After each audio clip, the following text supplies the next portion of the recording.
டெல்லியில் நடைபெற்ற மரண தண்டனைக்கு எதிரான கருத்தரங்கில் திமுக மாநிலங்களவை உறுப்பினர் கனிமொழி கலந்து கொண்டு சென்னை திரும்பினார்.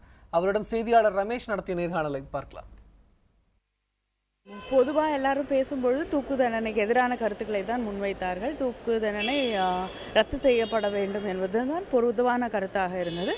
ஆனால் சில பேர் தூக்கு தண்டனை ரத்து செய்யப்படக்கூடாது, சில நேரங்களில் அது தேவையான ஒன்றாக இருக்கிறது என்றும் வாதிட்டவர்களும் இருக்கிறார்கள். ஆனால் பெரும்பான்மையானவர்கள் தூக்கு தண்டனை ரத்து செய்யப்பட வேண்டும் என்று பேசினார்கள்.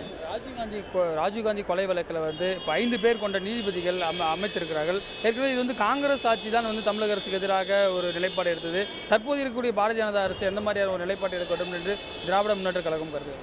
சுப்ரீம் கோர்ட் அவங்களுக்கு அது ஆயுள் தண்டனையாக மாற்றி தந்திருக்கிறார்கள் என்பது அத்தனை பேருக்கும் தெரிந்த ஒன்று தான்.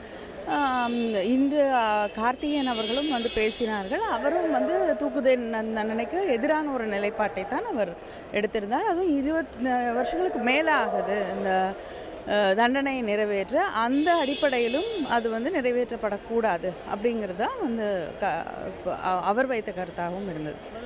பிஜேபி என்ன மாதிரியான நிலைப்பாட்டை எடுக்க வேண்டும்? மத்திய அரசு கடந்த மத்திய அரசு தான் எதிர்ப்பு தெரிவித்து வலுவான எதிர்ப்பு தெரிவித்து தமிழக அரசு விடுதலை செய்யக்கூடாது என்று சொன்னார்கள். இப்போ தமிழகத்தில் இருக்கக்கூடிய அரசாங்கம் எல்லா கட்சிகள் சேர்ந்து ஒரு தீர்மானத்தை இப்போ சட்டமன்றத்திலே நிறைவேற்றி இருக்கிறார்கள். அதன் அடிப்படையில் தான் இந்த அரசாங்கம் ஒரு முடிவை எடுக்க வேண்டும் என்று நாம் நினைக்கிறோம்.